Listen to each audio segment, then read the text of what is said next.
Hi guys, welcome back to my channel. Friends, ಇವತ್ತು ಒಂದು different ರೀತಿಯಾಗಿ ಒಂದು ಕ್ರೋಶೆ ವರ್ಕ್ನ ಮಾಡೋಣ. ನೋಡಿ, ಈ ರೀತಿ ಪರ್ಲ್ ಬೀಡ್ಗಳನ್ನ ತೊಗೊಂಡಿದ್ದೀನಿ, ಮತ್ತು 6 ಎಳೆ ಥ್ರೆಡ್ನ ತೊಗೊಂಡಿದ್ದೀನಿ, 10 ನಂಬರ್ ಕ್ರೋಶ. ಈಗ ಬನ್ನಿ ಸ್ಟಾರ್ಟ್ ಮಾಡೋಣ. ನೋಡಿ, ಈ ರೀತಿ ಬಟ್ಟೆ ಕೆಳಭಾಗಕ್ಕೆ ನೋಡಿ ಒಂದು ನಾಟ್ ಹಾಕೊಂಡಿದ್ದೀನಿ. ಒಂದು ನಾಟ್ ಹಾಕ್ಕೊಂಡು ಹೀಗೆ ನಿಮ್ಮ ಸೀರೆ ಕೆಳಗಡೆ, ಬಟ್ಟೆ ಕೆಳಗಡೆ ಹೀಗೆ ಇಟ್ಕೊಂಡು ಕ್ರೋಶನ ಹಾಕಿ ದಾರನ ತಂದು ಅದರೊಳಗಡೆ ಇದನ್ನು ಹೀಗೆ ಹೇಳ್ಕೊಂಡ್ರೆ ಒಂದು ಲಾಕ್ ಆಗುತ್ತೆ. ಲಾಕ್ ಅಂದ್ರೂ ಒಂದೇ, ಸಿಂಗಲ್ ಕ್ರೋಶ ಅಂದ್ರೂ ಒಂದೇ ಫ್ರೆಂಡ್ಸ್. ನೋಡಿ, 2 ಸಲ ಲಾಕ್ನ ಮಾಡ್ಕೊಂಡೆ ನಾನು. 2 ಸಲ ಲಾಕ್ ಹಾಕೊಂಡ್ಮೇಲೆ ಈ ರೀತಿ ಥ್ರೆಡ್ನ ತೊಗೊಳ್ಳೋಣ.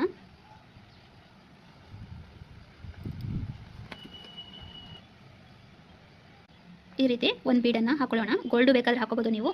ಯಾವಾಗಲೂ ಗೋಲ್ಡ್ ಬೀಡಲ್ಲೇ ತೋರಿಸ್ತೀನಲ್ಲ ಅಂತೇಳಿ ಡಿಫ್ರೆಂಟ್ ಆಗಿರಲಿ ಅಂತ ಪರ್ಲ್ ಬೀಡನ್ನು ತೊಗೊಂಡಿದ್ದೀನಿ. ನೋಡಿ, ಈ ರೀತಿ ಬೀಡ್ ಹಾಕೊಂಡ್ಮೇಲೆ ಹೀಗೆ ಬೀಡ್ ಲಾಕನ್ನು ಮಾಡ್ಕೊಳ್ಳಿ.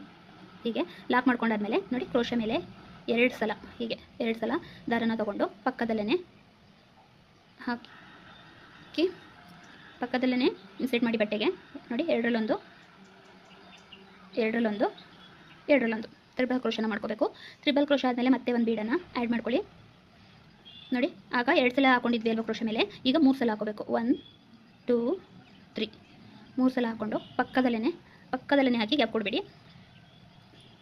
ಈಗ ಇಲ್ಲಿ ಒಂದು ಸಲ ಎರಡರಲ್ಲೊಂದು 4 ಸಲ ಎರಡರಲ್ಲೊಂದು ಹಾಕೊಂಡು ಹೋಗಬೇಕು. ಈಗ ಮತ್ತೆ ಥ್ರೆಡ್ನ ಈ ರೀತಿ ತೊಗೊಂಡು ನೋಡಿ, ಈಗ ಮತ್ತೊಂದೇ ಬೀಡನ್ನು ಹೀಗೆ ಹಾಕೊಳ್ಳೋಣ. ಈಗ ಇನ್ನೊಂದು ಬೀಡನ್ನು ಹಾಕೊಂಡಿದ್ದೀನಿ. ಈಗ ಮತ್ತೆ ಬೀಡ್ ಲಾಕ್ ಆದಮೇಲೆ ನೋಡಿ, 1 2 3 4 4 ಸಲ ಕ್ರೋಶ ಮೇಲೆ ದಾರನ ಹಾಕೋಬೇಕು. ಹೀಗೆ ಹಾಕೊಂಡ್ಮೇಲೆ ಇದನ್ನು ಅಷ್ಟೇ ಅದ್ರ ಪಕ್ಕದಲ್ಲೇ ಹೀಗೆ ಹಾಕ್ಕೊಂಡು ಈಗ ಇದನ್ನು ಅಷ್ಟೇ ಎರಡರಲ್ಲೊಂದು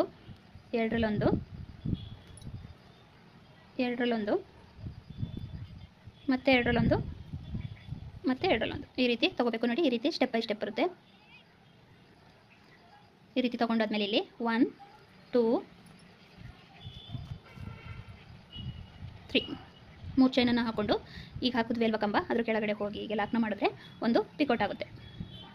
ಈ ರೀತಿ ಒಂದು ಪಿಕೋಟನ್ನು ಮಾಡ್ಕೋಬೇಕು. ಹೀಗೆ ನೋಡಿ, ಇಲ್ಲಿ ಒಂದು ಪಿಕೋಟ್ ಮಾಡಾಯ್ತಲ್ವ. ಈಗ ಇಲ್ಲೇನು ಲಾಸ್ಟ್ ಕಂಬ ಹಾಕೊಂಡಿದ್ದೀವಿ, ಈಗ ಅದರೊಳಗಡೆ ನಾವು ಫಿಲ್ ಮಾಡ್ಕೊಂಡು ಹೋಗಬೇಕು. ಈಗ ಒಂದು ಪಿಕೋಟ್ ಆಗಿದೆ. ಈಗ ನೋಡಿ, ಅಲ್ಲಿಂದನೇ ಮತ್ತೆ 3 ಚೈನ್ 1 2 3 ಚೈನ ಹಾಕ್ಕೊಂಡು ಮತ್ತೆ ಈ ಕಂಬದೊಳಗಡೆ ಹೋಗಿ ಹೀಗೆ ಲಾಕ್ನ ಮಾಡ್ಕೊಳ್ಳಿ. ಈ ರೀತಿ ಲಾಕ್ನ ಮಾಡಿಕೊಂಡು ಮತ್ತೆ 1 2 3 ಚೈನ ಹಾಕ್ಕೊಂಡು ಮತ್ತೆ ಲಾಕ್ನ ಮಾಡ್ಕೋಬೇಕು. 3 ಚೈನನ್ನು ಹಾಕೊಳ್ಳಿ, ಅದೇ ಕಂಬದ ಕೆಳಗಡೆ ಹೋಗಿ ಹೀಗೆ ಲಾಕ್ನ ಮಾಡ್ಕೊಳ್ಳಿ. 3 ಚೈನ್, ಅದೇ ಕಂಬದಲ್ಲಿ ಲಾಕ್.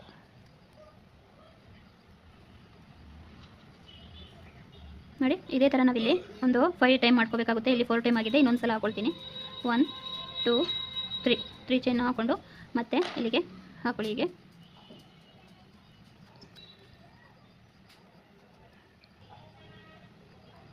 ನೋಡಿ, ಈ ರೀತಿ ಹಾಕೊಂಡಾದ್ಮೇಲೆ ಅದು ಎಲ್ಲಿಗೆ ಬರುತ್ತೆ ನೋಡ್ಕೊಂಡು ಕರೆಕ್ಟಾಗಿ ಅಲ್ಲಿಗೆ ಬಟ್ಟೆಗೆ ಲಾಕ್ನ ಮಾಡ್ಕೊಳ್ಳಿ. ಹೀಗೆ ಲಾಕ್ ಮಾಡ್ಕೊಂಡಾದ್ಮೇಲೆ ಇಲ್ಲಿ 1 2 3 4 ಚೈನನ್ನು ಹಾಕ್ಕೊಂಡು ಎಲ್ಲಿಗೆ ಬರುತ್ತೆ ನೋಡಿಕೊಂಡು ಕರೆಕ್ಟಾಗಿ ಅಲ್ಲಿಗೆ ಲಾಕ್ನ ಮಾಡ್ಕೊಳ್ಳಿ. ಲಾಕ್ ಮಾಡ್ಕೊಂಡಾದ್ಮೇಲೆ ಸ್ಟಾರ್ಟಿಂಗ್ ಪಾಯಿಂಟ್ ಹೇಗೆ ತೊಗೊಂಡ್ವಿ ಹಾಗೆ ಥ್ರೆಡ್ನ ಈ ರೀತಿ ತೊಗೊಂಡು ನೋಡಿ ಫ್ರೆಂಡ್ಸ್, ಇದು ಶೇಪು ಈ ರೀತಿ ಬರುತ್ತೆ. ಒಂದು ರೀತಿ ಸಿಂಪಲ್ಲಾಗಿ ಡಿಫ್ರೆಂಟ್ ರೀತಿಯಲ್ಲಿ ಕಾಣುತ್ತೆ. ರಿಯಲಿ ನೋಡೋಕ್ಕೆ ತುಂಬ ಕ್ಯೂಟಾಗಿ ಚೆನ್ನಾಗಿರುತ್ತೆ. ನೆಕ್ಸ್ಟ್ ನೋಡಿ, ಈ ರೀತಿ ಲಾಕ್ ಆದಮೇಲೆ ಥ್ರೆಡ್ನ ಮೇಲೆ ತೊಗೊಂಡು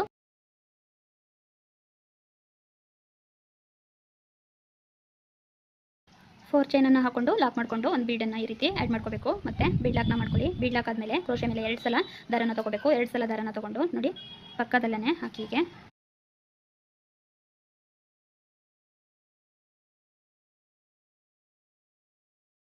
ಎರಡರಲ್ಲೊಂದು ಹೀಗೆ ಟ್ರಿಪಲ್ ಕ್ರೋಶ ಮಾಡ್ಕೊಂಡಿದ್ದೀನಿ. ಟ್ರಿಪಲ್ ಕ್ರೋಶ ಆದಮೇಲೆ ಮತ್ತೆ ಥ್ರೆಡ್ನ ಈ ರೀತಿ ತೊಗೋಬೇಕು.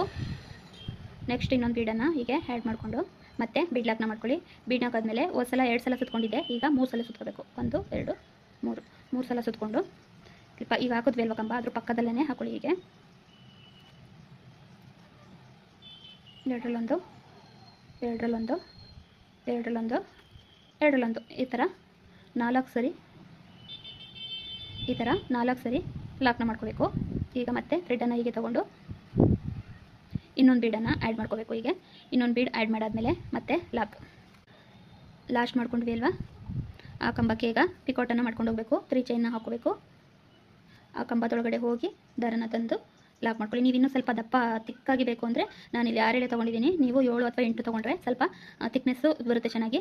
1 2 3 ಚೈನನ್ನು ಹಾಕ್ಕೊಂಡು ಇದೇ ರೀತಿ ಇಲ್ಲಿ 5 ಸಲ ಪಿಕೋಟ್ನ ಮಾಡ್ಕೊಂಡೋಗಿ ಆ ಕಂಬದೊಳಗಡೆ ಪೂರ್ತಿ ಫಿಲ್ ಮಾಡ್ಕೋಬೇಕು.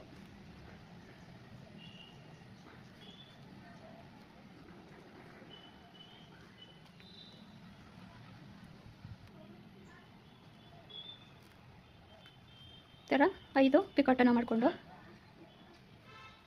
ಇಲ್ಲಿ ಲಾಕ್ನ ಮಾಡ್ಕೊಳ್ಳಿ. ಹೀಗೆ ಪಕ್ಕದಲ್ಲೇ ಕ್ರೋಶನ ಹಾಕಿ ಈ ರೀತಿ ಲಾಕ್ ಮಾಡ್ಕೊಳ್ಳಿ. ಈ ರೀತಿ ಲಾಕ್ನ ಮಾಡಿಕೊಂಡು ತೆಗೀರಿ. ನೀವು ಫಸ್ಟ್ ಸ್ಟಾರ್ಟಿಂಗೇ ಬೇಕು ಅಂದರೆ ಚೈನ್ನ ಹಾಕ್ಕೊಂಡು ಕುಚ್ಚನ್ನ ಹಾಕೋಬೋದು. ಇಲ್ಲ ಎಲ್ಲಿಗೆ ಸ್ಟಾರ್ಟಿಂಗ್ ಮಾಡಿರ್ತೀರಿ ಅಲ್ಲಿಗೆ ಎಂಡ್ ಮಾಡಿ. ಅಂದರೆ ಆರ್ಚಿಂದ ಸ್ಟಾರ್ಟ್ ಮಾಡಿರ್ತೀರೋ ಇಲ್ಲ ಕುಚ್ಚಿಂದ ಸ್ಟಾರ್ಟ್ ಮಾಡಿರ್ತೀರೋ ನೋಡಿಕೊಂಡು ಅಲ್ಲಿಗೆ ಎಂಡ್ ಮಾಡ್ಕೊಳ್ಳಿ. ಅದು ಫಿನಿಶಿಂಗ್ ಅನ್ನೋದು ತುಂಬ ಚೆನ್ನಾಗಿ ಕಾಣುತ್ತೆ. ಈ ರೀತಿ ಥ್ರೆಡ್ನ ತಗೊಂಡು ಈ ರೀತಿ ಟೈಟ್ ಮಾಡಿಕೊಂಡ್ರೆ ಸೆಕ್ಯೂರಾಗಿ ತುಂಬ ಚೆನ್ನಾಗಿರುತ್ತೆ. ನೋಡಿ ಫ್ರೆಂಡ್ಸ್, ಇಲ್ಲಿಗೆ ಗ್ಲೂನ ಹಾಕ್ಕೊಂಡು ಹಿಂದೆ ಅಂಟಿಸ್ಕೊಬಿಡಿ. ಹೀಗೆ ನೋಡಿ ಈ ರೀತಿ ಬರುತ್ತೆ. ನೀವು ಗೋಲ್ಡ್ ಬೀಡು ಬೇಕು ಅಂದರೆ ಹಾಕೊಳ್ಳಿ. ನಾನು ಎಲ್ಲದಕ್ಕೂ ಒಂದೇ ಬಣ್ಣ ಆಗಿದೆ ಅಂತ ಇಲ್ಲಿ ವೈಟ್ ಪರ್ಲನ್ನು ಹಾಕೊಂಡಿದ್ದೀನಿ. ನೀವು ಕುಚ್ಚು ಬೇಡ ಅಂದ್ರೂ ನೋಡಿ ಈ ರೀತಿ ಆರಾಮಾಗಿ ಹಾಕೋಬೋದು. ಇನ್ನೊಂದು ಸ್ವಲ್ಪ ಗ್ಯಾಪ್ನ ಬಿಟ್ಕೊಂಡು ನೀವು ಇನ್ನೊಂದು ಕುಚ್ಚನ್ನ ಹಾಕೋಬೋದು. ನಾನು ಇಲ್ಲಿ ಕುಚ್ಚನ್ನ ಕಟ್ಟಿ ತೋರಿಸ್ತೀನಿ ಕುಚ್ಚು ಹಾಕಿದ್ರೆ ಹೇಗೆ ಕಾಣುತ್ತೆ ಅಂತ. ಇದು ಕುಚ್ಚು ಹಾಕ್ತೇನೆ ಹೀಗೇ ಬಾರ್ಡರ್ ವರ್ಕ್ ರೀತಿ ಮಾಡ್ಕೋಬೋದು. ನೋಡಿ ಟ್ರೈ ಮಾಡಿ.